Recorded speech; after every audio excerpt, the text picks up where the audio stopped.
Hey Raghunath, tell everyone about our Patreon community. Sure, Kaustubha. The Wisdom of the Sages Patreon community is an incredible online yoga resource. If you like the type of yoga wisdom and culture we share on the show, then our Patreon community is a great next step.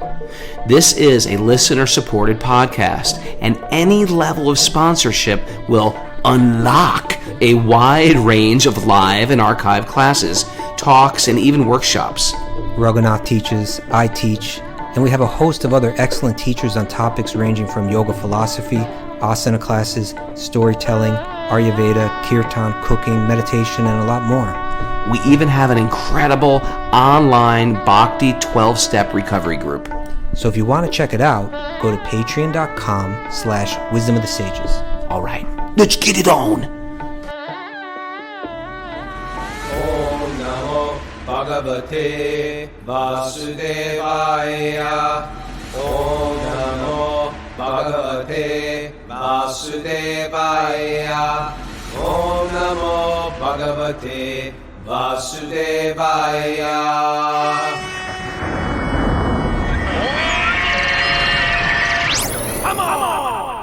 Live from Super Soul Farm, this is Wisdom of the Sages, a daily yoga podcast with your host, Raghunath, and co-host and senior educator at the Bhakti Center in New York City, Kaustubha. Welcome to the show, and welcome to Thursday. Thursday is a day where we just do whatever we want.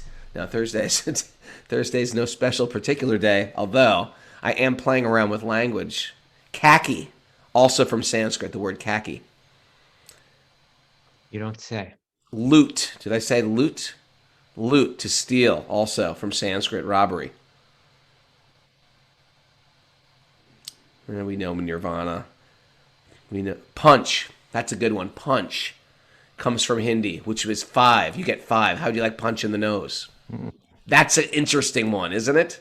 I'm taking a Sanskrit course with my buddy Nityananda. Sanskrit. Okay. If you go to sanskritsense.com, you can get it right now, and you can take it with me. What do you say, Mary? Want to do this with me?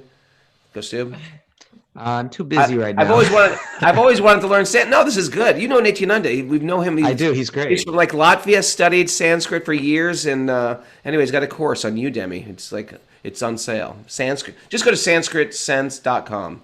And Sanskrit what? Sanskrit sense, like common sense. Okay. S-E-N, sanskritsense.com. And I think it's on sale right now, so I'm gonna get it. But I'm having fun with language. It's interesting. I'm glad that you're having fun. Yeah. Also, our buddy Madhu. You know, Madhu's doing another class. Madhu, where's my he comes with us and does our trainings. He is a incredibly gifted guy. He's one of those guys that's gifted at everything. Gifted teacher, training. He does training in kirtan, Ayurveda. If you message us, Wisdom of the Sages at 108. What's our email? wisdomofthesages108@gmail.com, and put Madhu in the subject matter. He will give you a free one session with him, a little kirtan session. So Kirtan session. A little kirtan, harmonium. Wow. Little tips on kirtan, and he's got a whole course that he does, but he wanted to offer that to our listeners. Okay. So, is he going to do something with us next Monday? Is that settled? Or? Yeah, Monday he's got, what is it, Mare? He's doing an Ayurveda question and answer session at 6 p.m. Eastern time. So if people have questions about anything, I mean, constitutions, Ayurveda, diet, they can show up at 6 p.m. Eastern time, and Madhu can help them answer their questions. Put that By in the the way, calendar. And Stacy's doing something Sunday night, right? Yeah. Rarji, aka Snugglenath. Yeah, 1 p.m. Sunday afternoon. She's offering like a fascial release workshop. Oh, So I if it's need a that. ball or yoga ball or something, you should bring that. But Fascial release workshop at Sunday at 1 p.m. 1 p.m. Okay, Stacy, we love her. Eastern time. Mm-hmm. 1 p.m. Eastern Okay. time. Okay. All right, okay, cool. Welcome everybody.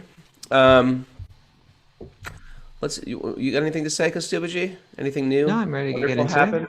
Okay, let's dive into it. No miracles to report today. We're in a great place. Narayanam namaskritya naram chaiva narottamam devim saraswatim vyasam tato jayamudiraye. Before reciting the Srimad Bhagavatam, which is our very means of conquest, One should offer respectful obeisances to the Supreme Lord Narayan, unto Narayan Rishi, the supermost human being, to Mother Saraswati, the goddess of learning, and to Srila Vyasadeva, the author.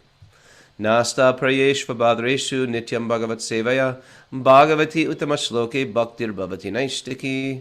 By regular attendance in classes on the Bhagavatam and by rendering of service to the pure devotee, all that is troublesome to the heart is completely destroyed, and loving service to the personality of Godhead, who is praised with transcendental songs, is established as an irrevocable fact.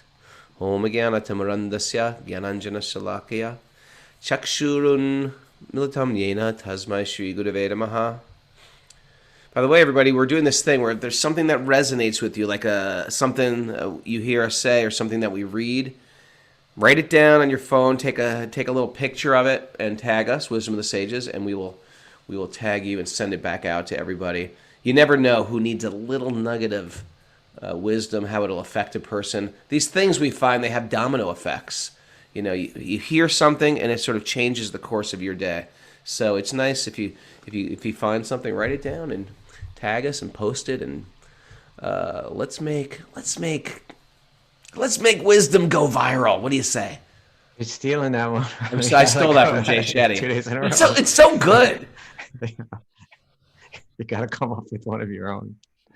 Can you own wisdom? No one can own. Jay Shetty can't own wisdom. Particular phrase. It would be impolite for you to. How about let knowledge go viral? Is that headline. Would I get copyright infringement for that? Let knowledge go viral? Yeah, you got to be original. You know. Is anything that goes viral, Jay Shetty gets credit for that? Well, you're just too close with this. Okay. Okay. Let it go out there. Let it spread like a virus, a transcendental virus. Turning wisdom into a virus. How's that? A pandemic. All right. Day 4 of quarantine. Losing my mind. Growing a beard. All right. We are on Canto 2, Chapter 8, Text 7. You got it. Yes. Nailed it. O learned Brahmana, the transcendental spirit soul is different from the material body. Does he acquire the body accidentally or by some cause? Good question. Will you kindly explain this to me, for it is known by you?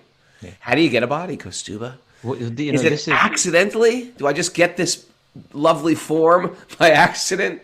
Or do I have to work hard to get this? Well, so this chapter is entitled "Questions" by King Parikshit, and so he opened up with some questions in earlier chapters, right? Which was, what's the best engagement for a person who's about to die, etc. And we've heard answers to those, and those answers have led to more questions now. And so now this chapter is like an onslaught of questions. It opened with the verses that we read yesterday and the day before, where he was just kind of glorifying the process of hearing Bhagavatam. And now this is the first of like a whole slew of questions that he's about to ask. Well, each verse is another question. And he starts with this, really important question. It's kind of like, how do we, if we are this soul, if we are this spark of spiritual energy, how do we become associated with this material body? How did that happen? Which is a very, it's a pretty good question. And it'll be answered in the next chapter. But let's just read a little bit from the commentary here, where Srila Prabhupada is talking about questions in general.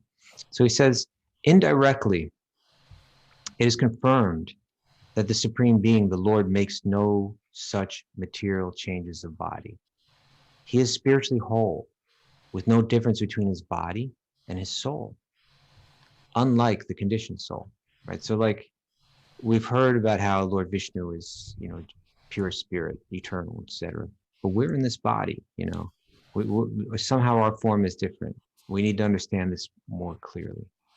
The liberated beings who associate with the Lord in person are also exactly like the Lord, only the conditioned souls awaiting liberation are subjected to change of bodies. How was this process first begun, right? How did me, this eternal spiritual soul, get associated with this material body? In the process of devotional service, the first step is to take shelter of the spiritual master and then inquire from the spiritual master about the process. This inquiry is essential for immunity from all kinds of offenses on the path of devotional service, right? If you want to practice it well, then you need to inquire from someone who knows how to practice it well. Even if one is fixed in devotional service like Maharaj Parikshit, he must still inquire from the self-realized spiritual master about this.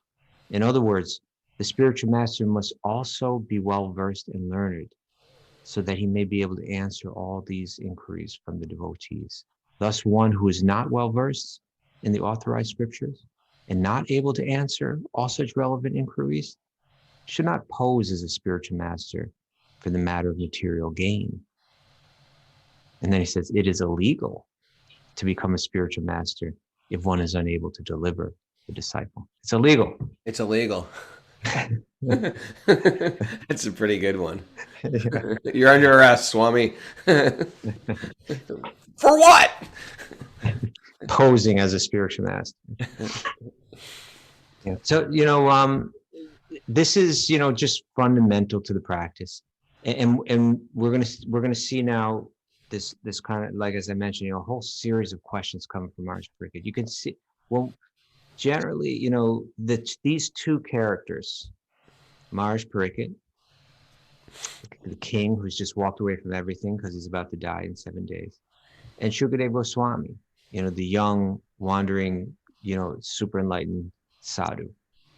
That these two represent, the perfect questioner in Maharaj Parikshit and the perfect answerer in Shukadeva Goswami, or the disciple and the guru. And the disciple is placing questions before the guru. And you can see that he's in a state where his mind is like very lucid. It's like very clear. And so there, we tend to walk around kind of dull, I know I feel that way a lot, and you can see here, he's just like clear. His mind he's fasting, right? He's focused, he's detached.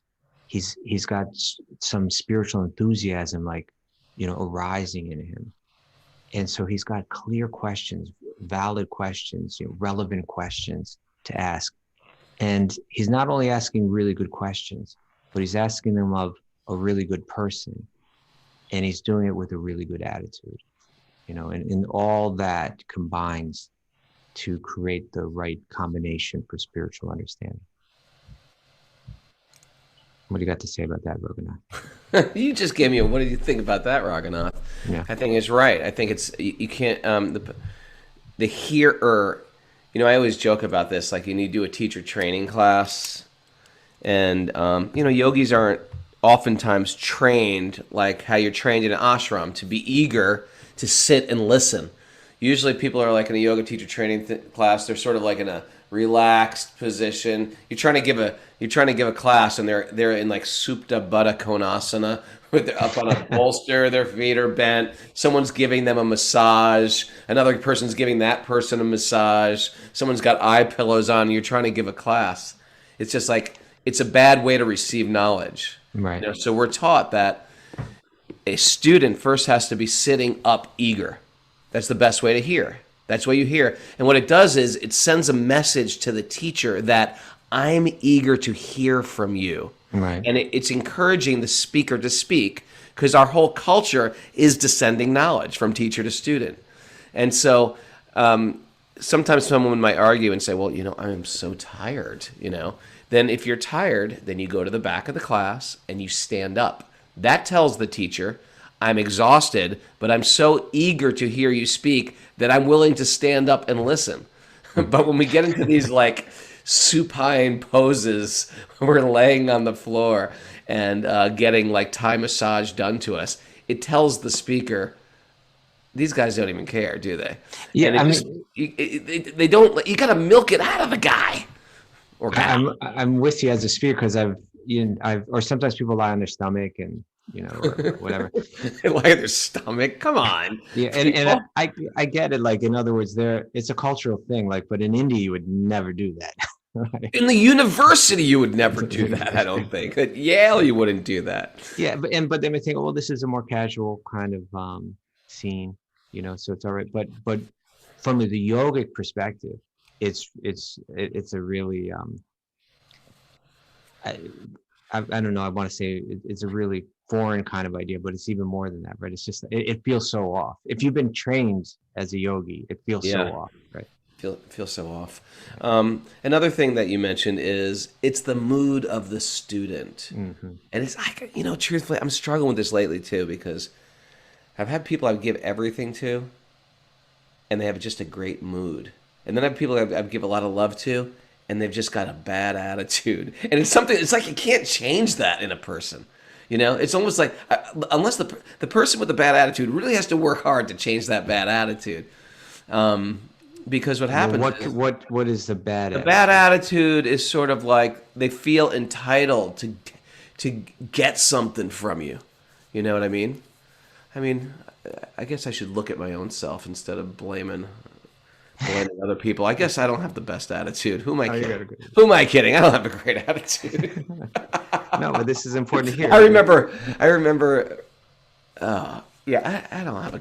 What am I talking about? I have a lousy attitude. I got a lousy attitude. But you can give us both perspectives. Okay, here's the perspective. Yeah. What do you want? The perspective of me with a bad attitude, or the student with a bad attitude? Well, in other words, you can give us perspective of being both a student and a teacher. So it's for you to speak candidly about the student, students of mine who feel like you owe me this, like an entitlement that comes with it, whereas opposed to a good student who's always like, thank you so much. You're so kind. I really appreciate your time, stuff like that. In that mood, you want to give the person. It's just the same in the material world, too. If you show great gratitude towards something, people want to give you more. It's just part. If you feel like if you show ingratitude, the person who's the giver feels like, this guy doesn't appreciate anything. I don't want to give anything anywhere else. Me with a bad attitude is like, sometimes Raghunath Swami will say something to me, or he'll be talking and I'll just cut him off. Bad. It's bad to cut off the guru. Or I'll second think, well, maybe Maharaj, you should do it like this. And one time he asked me, he was initiating some of my students, and he asked me, do you like this name for them? Here's the name I chose for them. Do you like this name? And I was like fighting hard, like don't give him advice. He came up with these divine names. He's spiritually inspired, and I was ready to be like, well, maybe you could change it a little, but I didn't. I held my I held my tongue. I was like, does he really want an answer, or does he want me just to shut up here? What do I do? So I have a thing where I just want to control everything. I don't want to shut up and listen. And it's sort of like, I learned this lesson the most with Raghunath Swami, because what will happen is I'll start talking and I'll blab out something really dumb.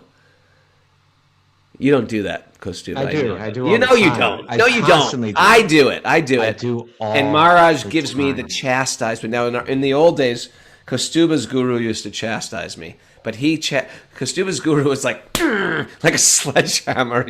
He chastised me, he cut me down, and it would be beautiful for my ego, because I would, I was a 22-year-old, jerk, just out of line, out of control, and he would cut me and slice me up. But it was very, very heavy. Where Raghunath Swami is not like that. He's very, very soft. His chastisement consists of just going like this. Looking away, like looking at you, then sort of like look. He doesn't say a thing, and you're like, "What have I just said? Why was I telling him about this stupid subject matter or bragging?" You know what I do? I brag to Maharaj. It's so stupid. Don't brag to your guru. Yeah, I get it. It's like kind of you want to impress this person you respect. Yeah, I want him to like me, so I'll say something like bragging. It's so dumb.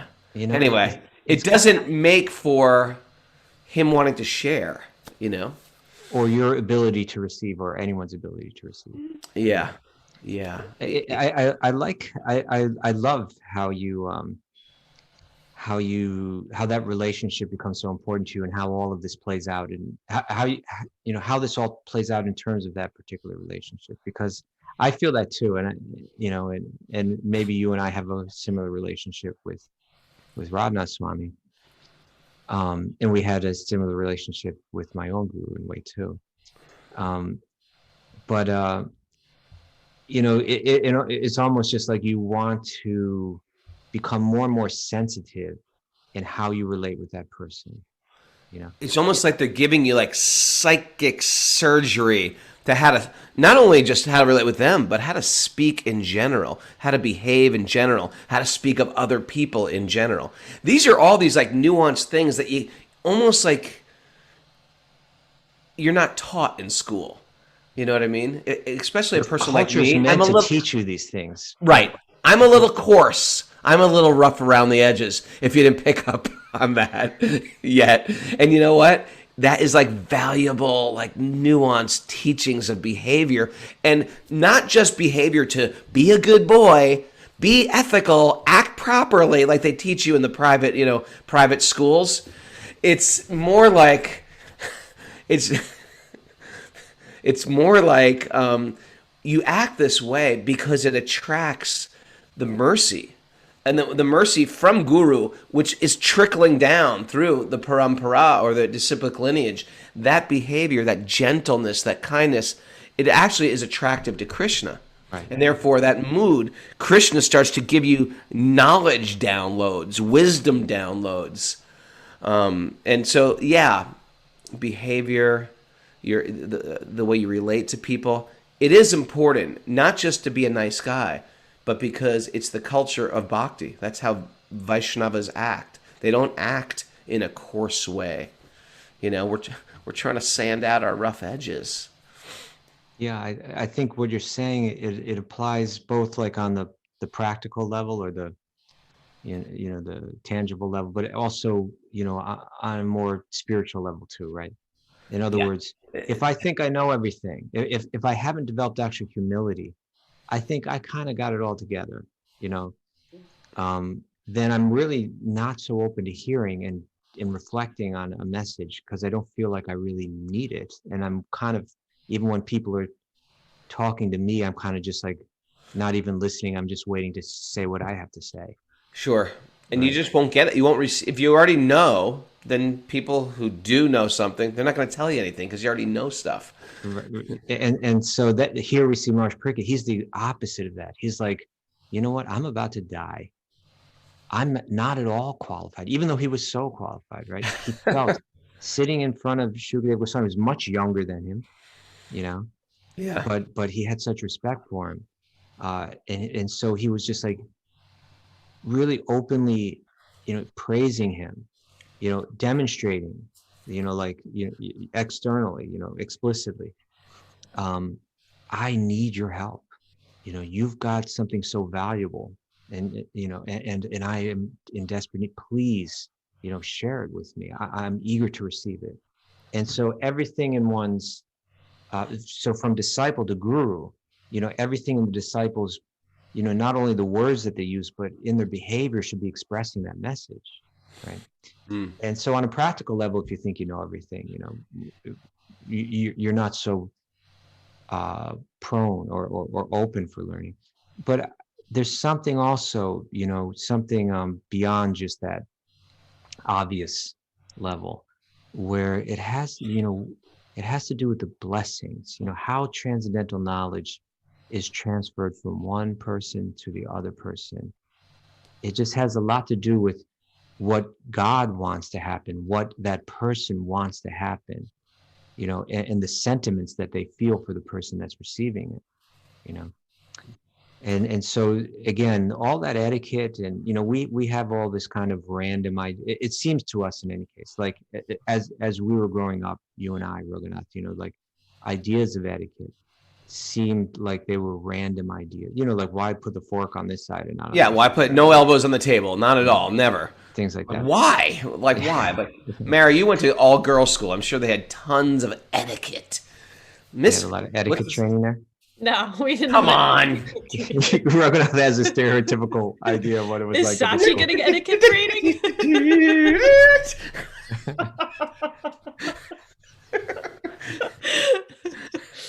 But in this Vaishnava etiquette, in this yoga culture etiquette, it all had meaning, and it was all meant to culture the right attitudes. I like to think, like when we went to school, my relationship with, particularly as I started to get, when I was maybe a little kid, I might have had like good relationships with the teachers. I was horrible with my teachers. I was horrible. I would never even share with these very high class listeners of Zoom how I behaved towards my teachers. Yeah. I was really bad too. I think I'm not going to even share it with anyone ever again before I die. I was a criminal. That's okay. I'll just put it at that. I was a criminal. And so, I know I had no respect, like especially by the time I got to high school, for my teachers at all. And really, any case, it was there was no learning going on. And there was no learning in my school. Yeah, no, there's no. Not for me anyway. And so but then I look at these shanti mantras, like these mantras that like a student and a teacher would chant together before studying, as part of the culture. These are very common mantras. I think we've discussed them, but this, sahana vavatu, sahana punaktu, sahaviryam karavava,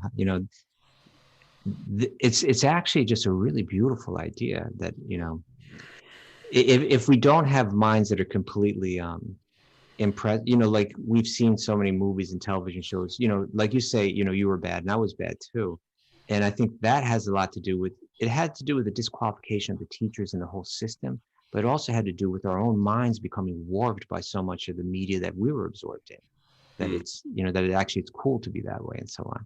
And right. So, it's American sort of like cavalier, bad boy, crazy, self-absorbed, narcissistic. But Indian culture is different. They're very gentle culture. Yeah. Can I share something funny and humiliating? I was in. You like those? Yeah. Humiliating Raghunath stories. I'm perking up. I was like a brand new monk walking around the Calcutta temple, thinking like I owned the place. Just like eating all day long. And whenever someone would come in, I would preach to them about the Bhagavad Gita. Now, Indians, when they come in, first of all, a lot of times they're very humble. Even, the teenagers that come in, they're like in university, they're incredibly intellectual, they're engineers, but they're just like pious. They come to the temple every day, regularly. So, of course, Indian guy, young guy, probably my age, 22, walks in and goes to see the deity. And I go right up to him with the Bhagavad Gita. And I say, hey, you want to read the Bhagavad Gita? And I go, have you ever heard, I just said, have you ever heard of the Bhagavad Gita? And in India, when you nod your head left to right, in America, that means no. And I was new to being in India, so I thought, oh, you've never heard of the Bhagavad Gita? And you're from India? Well, let me tell you about the Bhagavad Gita. And he was just being very polite and just nodding his head. So he just put his hands, because I was dressed like a monk, so he had his hands folded. And I said, okay, the Bhagavad Gita is a very, very old book. And I started explaining. and he said, I go, do you understand that? And he just went like that, meaning yes, but I thought it meant no, I don't. I said, okay, there's some newer books on yoga, and then there's some older books on yoga. This is one of the old ones. Now, the premise is that we're not this body. Do you understand that? And of course he bobbled his head left to right. And I said, okay, he doesn't even get that. Okay, let's take it back a notch. There's God, and then there's a body. This went on. This Abbott and Costello routine went on for about an hour and a half. But he was just so polite. Right. He just stood there with folded hands and didn't like correct me or say, look, imagine if that was me. I'd be like, you don't think I know what the Bhagavad Gita is, you idiot? I grew up in India. Get out of here. Who do you think you are, you new guy coming over here? Get out. It's true. But maybe I could read the translations to those Shanti mantras. Please. Thank you. So again, like a student and teacher, you imagine, you get up in the morning as a student, you go to see this teacher. It's someone that you respect. It's someone that the whole town respects, right? It's someone that's got like this really high level of behavior, wisdom. And, you're sitting under a tree or something like that. And then it's early in the morning, and then you chant these mantras together. Om Sahana Vavatu. May God protect us both together. Okay? Sahana Bhunaktu. May He nourish us both together. Right? Even the attitude here is like the teacher's learning too, right? It's everybody's, we all want to be blessed in this activity. We're entering into this activity together. Let's consciously make ourselves open, to be blessed, right? Sahaviryam karavavahai. May we both work together with great energy. Tejasvina vidita mastu. May our study be vigorous and effective. Ma vidvisha vahaihi. May there be no animosity between the two of us. And then Om Shanti Shanti Shanti. May there be peace, physical peace, mental peace, and spiritual peace on us. It's just that, the two, the students and the teachers sincerely would chant this. I mean, you and I have also had that when we entered into the whole practicing of bhakti, a whole different experience of what it was to be a student and to have a teacher, where you're eager to learn from them. You had deep respect for them. You wanted to behave well and please them, and that attitude, when the teacher is feeling compassion, and genuine affection, friendship for the student, and the student is feeling that genuine affection and respect, for the teacher, then actually something magical can really happen, Yeah. Particularly when it comes to spiritual knowledge, because spiritual knowledge is not an ordinary thing. Spiritual knowledge is key to liberation. Spiritual knowledge is something that transforms your life entirely. It's like a special gift. And so, you really have to be prepared with that, with the right attitudes. I'm bobbling my head, yes, left to right now. Okay. Which is it's an Indian. You don't yes. understand that? You don't understand? Let me explain it again. Let me back up a little bit. Okay, so why don't we just start reading these questions? There's a whole bunch of questions, and just try to appreciate, the lucid mind of Maharaj Parikshit, as he really wants to understand, like, if I'm a soul trapped in a material body, trapped in a material world, and I want freedom, and I want to reawaken my true original spiritual nature, which is blissful and full of knowledge and eternal, and capable of like, life's highest aspiration, pure love. How do I achieve that? And what do I need to know to get myself out of this trap? And these questions are all focused on that. Yes. It's interesting. The point here also, which we didn't really mention, is Maharaj Parikshit is a king. He's like an emperor, and he's in a very humble position to a naked teenage boy sadhu. That's sort of like, for any person of big position to put themselves in that humble position, it says something about their character. It does. Okay, text 8. If the Supreme Personality of Godhead, from whose abdomen the lotus stem sprouted, is possessed of a gigantic body according to his own caliber and measurement, then what is the specific difference between the body of the Lord and those of the common living entities?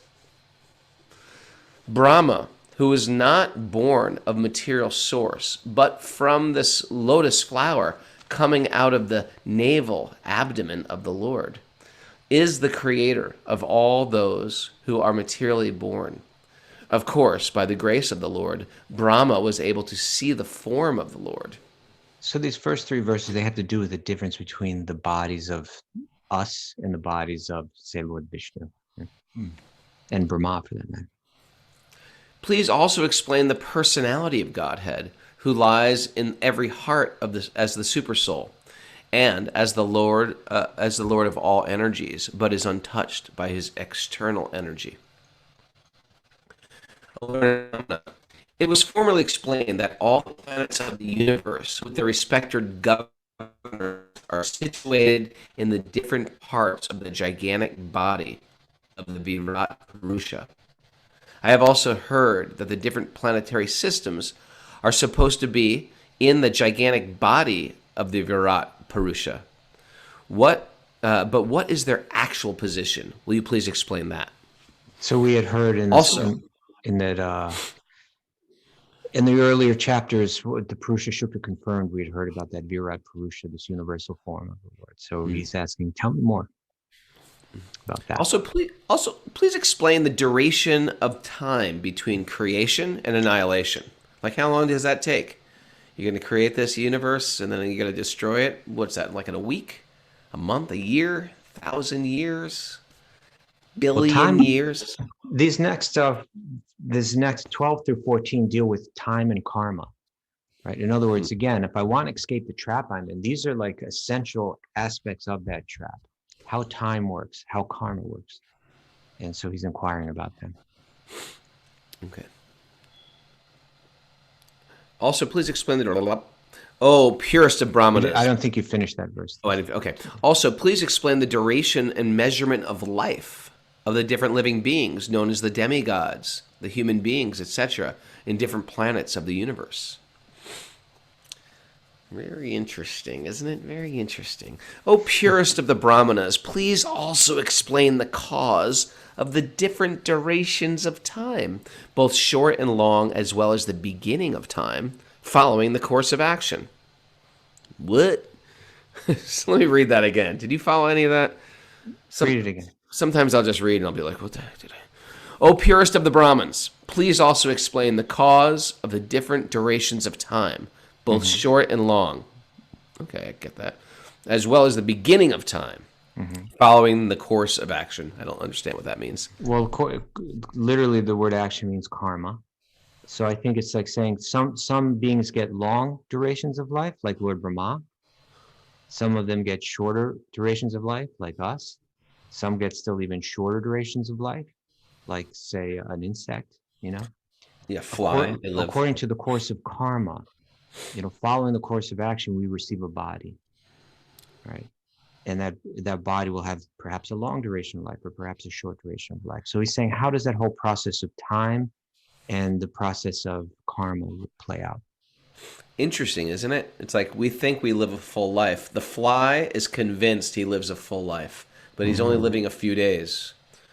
Or a bird, or a cat. Like, we even say things like dog ears. He's like 69 in dog years, But in Lord Brahma years, too. It's like we are like flies. We're not even like flies. We're just alive for a moment in Brahma years. So this whole time is so relative. We're lucky, Kaustubha. We're getting a glimpse into the bigger picture of the universe. All by Maharaj Parikshit's questions, right? Because he asked, these questions are going to play out now, and the answers will be coming in the coming chapters. Text 13. Text 14. Text 14. Then again, kindly describe how the proportionate accumulation of the reactions resulting from the different modes of material nature act upon the desiring living being, promoting or degrading him among the different species of life, beginning from the demigods down to the most insignificant creatures. Yeah.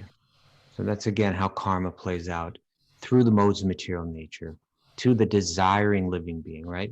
Due to our material desires, all of this we'll find ourselves in so many different kinds of circumstances. It's happening to the demigods. It's happening to the most insignificant creatures. Explain the whole system of how that works to me.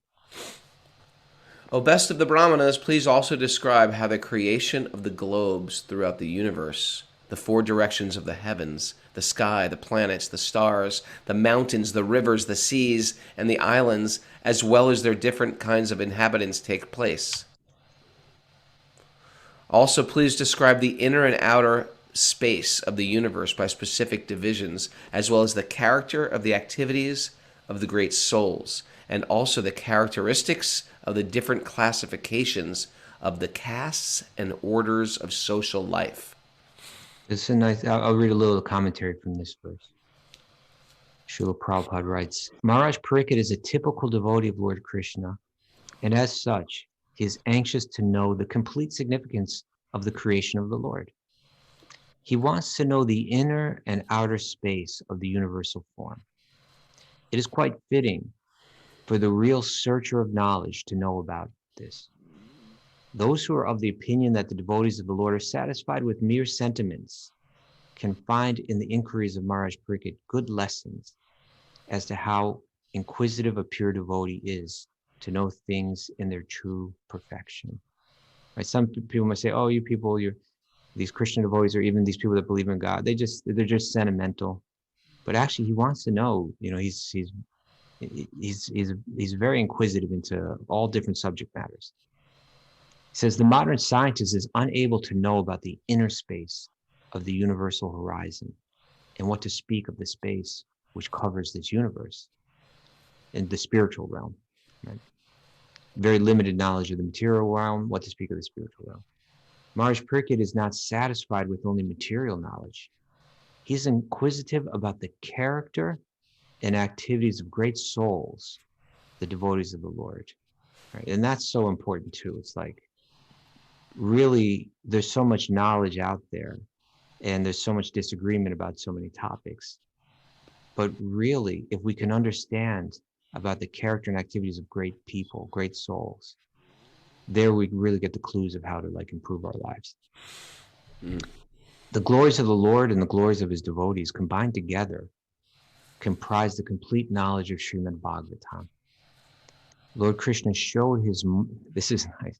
Lord Krishna showed his mother the complete universal creation within his mouth. That will come up in the 10th canto. While she, completely charmed by her son, wanted to look inside the mouth of the Lord just to see how much earth the child had eaten. Maybe you can tell that story. Baby Krishna. Kids shove things in their mouth. They just do that. They do. They just crawl around, shove things. My kids used to shove peas up their nose. And they just do it almost as be playful. They practically do it in front of the parent just to be naughty. So the parent, I don't know why they do it, but they do it. Like my son used to just grab earth and put it in his mouth, grab peas, put them up his nose, and the parent always has to come over. No, that's not good. That's not good. So sweet baby Krishna did the exact same thing. Take some dirt, put it in his mouth, and Krishna's mother was like, "Open your mouth. I know you got dirt in there." And Krishna was like, because kids play that game where they're not going to admit to it. Open your mouth, Krishna. Open your mouth. They're saying they're lying. I don't need anything. Who's telling you this?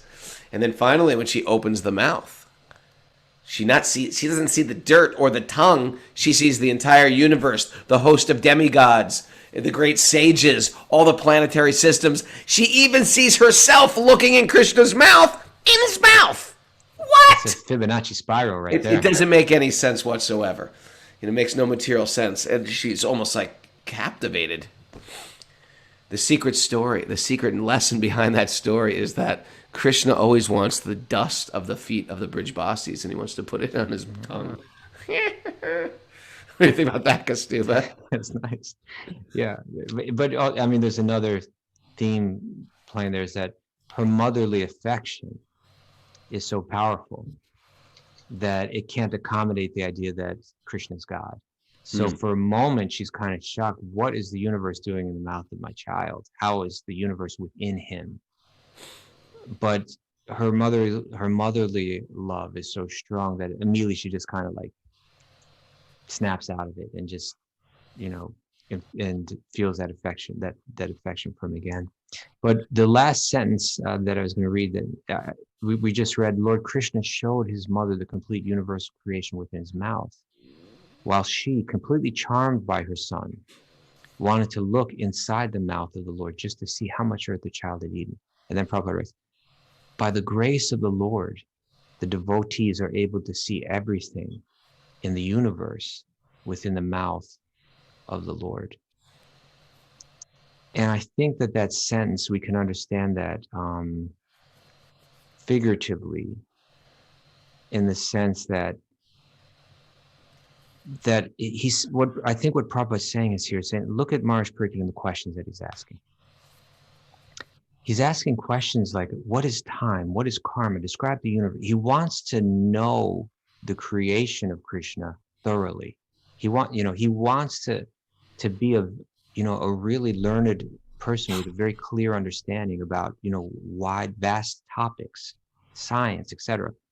But he understands them all in relation to Krishna, not separated from Krishna, but in relation to Krishna. So when it says, by the grace of the Lord, the devotees are able to see everything in the universe within the mouth of the Lord.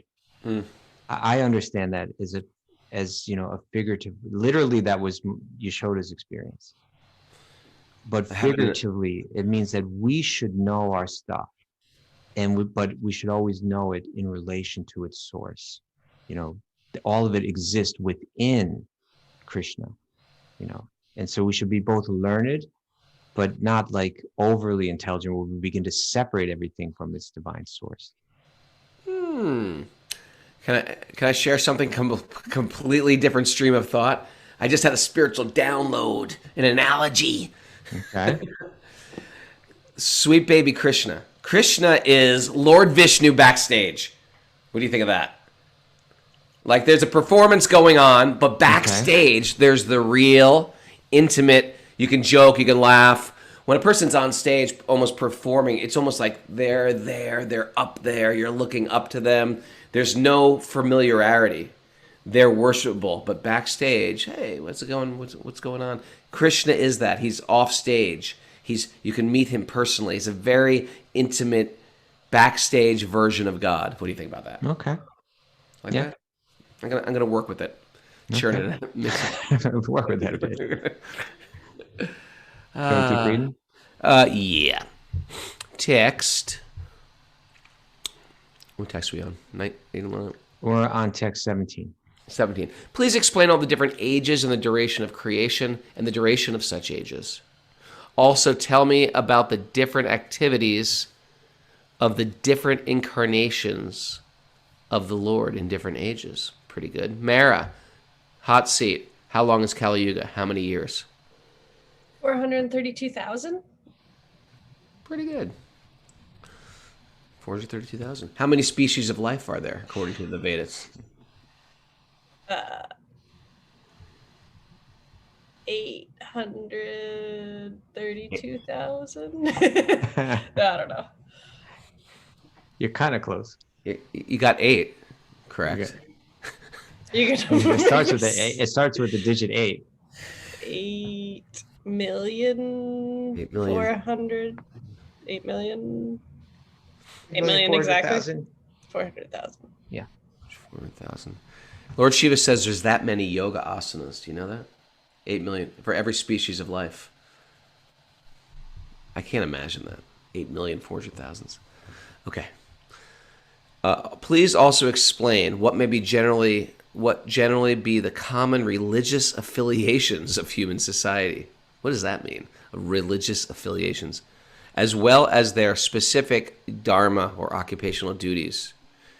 The classification of the social orders, as well as the administrative royal orders and the religious principles for one who may be in distress. What is this word religious that keeps on coming up that Prabhupada's translating to religion? Kaustubha, do you have the Sanskrit in front of you? I do. Dharma is the word. So what is the dharmic principles for one who may be in distress? The specific dharma for human society. Mm-hmm. That's what they're basically asking. Kindly explain. It's almost like we have to because religion has such a bad word. It's almost like Prabhupada translated it, and you have to retranslate it to the Sanskrit. Because I feel like we get dharma more than we get religion. Religion has we've given it so many other meanings. Kindly explain, right? Especially within the most recent decades. Like, yeah, when you and I were first getting into this, religion meant a different thing than it means now, at least to a lot of people.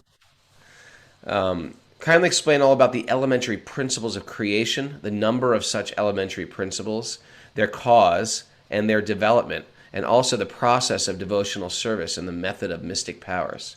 He's really laying a bunch of questions on the sage. Yes. What are the opulences of the great mystics, and what is their ultimate realization? How does the perfect mystic become detached from the subtle astral body? Yeah. What is the basic knowledge of the Vedic literatures, including the branches of history and the supplementary Puranas? Please explain unto me how the living beings are generated, how they are maintained, and how they are annihilated. Tell me also of the advantages and disadvantages of discharging devotional service unto the Lord.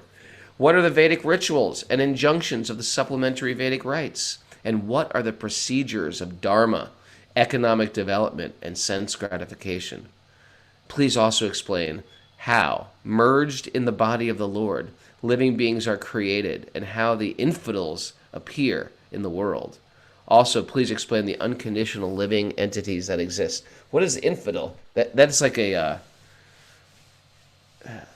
one who's an atheist without fidelity. I think it means. I think it's what Infidel. we can look at the commentary, but I What's- believe what it's what's- referring to is there are those that follow Dharma and those that don't. And those that don't would be infidels, I would assume.